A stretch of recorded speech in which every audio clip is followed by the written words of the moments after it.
एक समय की बात है। एक गांव में एक ब्राह्मण के 5 बेटियां थीं। पांचों जनी भगवान शिव जी की पूजा पाठ किया करती थी, दिया जलाया करती थी और 5 दिन तक अमर सुहाग की कहानी सुना करती थी। चारों बेटियों का दिया बहुत देर तक जलता, पर 5वीं बेटी का दिया जल्दी बुझ जाता।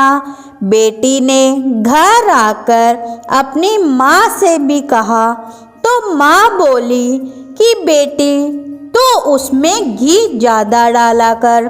थोड़े समय के बाद 5 बेटियों का विवाह ब्राह्मण और ब्राह्मणी ने धूमधाम से किया।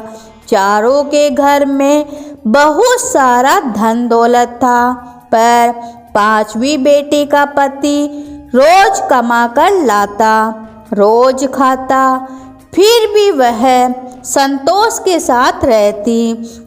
एक दिन 5वीं बेटी का पति थोड़ी ही लकड़ियां जंगल से काटकर बेचने लाया, तो उसने पूछा, आज इतनी ही लकड़ियां कैसे लाए हो? पति ने बोला, आज मेरी तबीयत ठीक नहीं है। इस पर 5वीं बेटी ने कहा कि कोई बात नहीं। दूसरे दिन उसका पति जंगल जाने लगा, तो बेटी ने कहा, मैं भी आपके साथ चलूँगी। दोनों साथ जंगल को गए, थोड़ी लकड़ियाँ काटी और पति की तबीयत बिगड़ने लगी और वह बेहोश होकर गिर पड़ा। जंगल में दूर दूर तक कोई नहीं दिखता।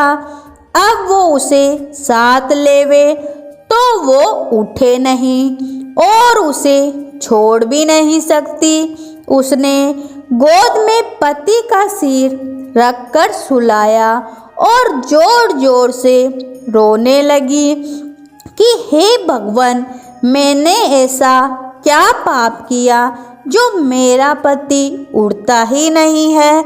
उसी समय उधर से भगवान शिव जी और माता पार्वती जी पृथ्वी पर भ्रमण करते हुए आए।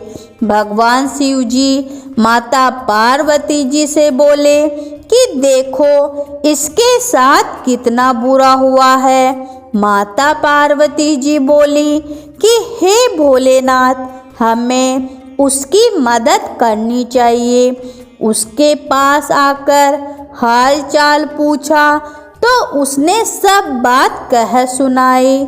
सब हाल चाल जानकर भगवान शिव जी बोले कि इसे लेकर घर क्यों नहीं जाती हो, ये तो मर गया है। तब बेटी बोली, मैं तो कहीं नहीं जाऊंगी और जोर जोर से रोने लगी। तो भगवान शिव जी को उस पर दया आ गई और बोले कि तू वही है ना जिसका दिया बहुत जल्दी बुझ जाता था? उसने कहा, हाँ। तो भगवान शिव जी बोले कि तूने दिया तो जलाया, पर कभी अमर सुहाग की कहानी पूरी नहीं सुनी। बेटी भगवान शिव जी के पैर पकड़कर बोली कि मेरे पति को जीवित कर दो, मैं आप जो कहोगे सब करूँगी। भगवान शिव जी ने अमृत के छींटे दिए और उसका पति अंगड़ाई लेकर बैठ गया और बोला, मुझे तो बहुत अच्छी नींद आई। पत्नी बोली, ऐसी नींद दुश्मन को भी नहीं आवे। चलो अपने घर चलो, मुझे अमर सुहाग की कहानी का उद्यापन करना है। उद्यापन में 5 स्टील की कटोरियाँ, 5 चूड़े, मोली, सिंदूर, बिंदी, काजल, ब्लाउज पीस, श्रद्धा के अनुसार सुहाग सामग्री व रुपये 5 कटोरियों में रखकर ब्राह्मण या मंदिर को देवे। स्टील के कटोरे में सभी सुहाग की सामग्री व रुपये ब्लाउज पीस रखकर महादेव जी के मंदिर में भी चढ़ावे और एक स्टील के दीपक में बत्ती जलाकर घी डालकर महादेव जी की जोत जलावे। बची हुई 4 कटोरियों और अमर सुहाग की सामग्री बहन बेटियों या ब्राह्मण को दे सकते हैं। उसने घर आकर पूरे विधि विधान के साथ उद्यापन किया। उसकी सारी परेशानियां दूर हो गए। भगवान शिव जी और माता पार्वती जी की कृपा से उसके घर में सारे ठाट बाट हो गए। घर में अन्न धन के भंडार भर गए। दोनों पति पत्नी संतान के साथ सुखपूर्वक रहने लगे। तो प्रेम से बोलिए भगवान शिव जी और माता पार्वती जी की जय हो।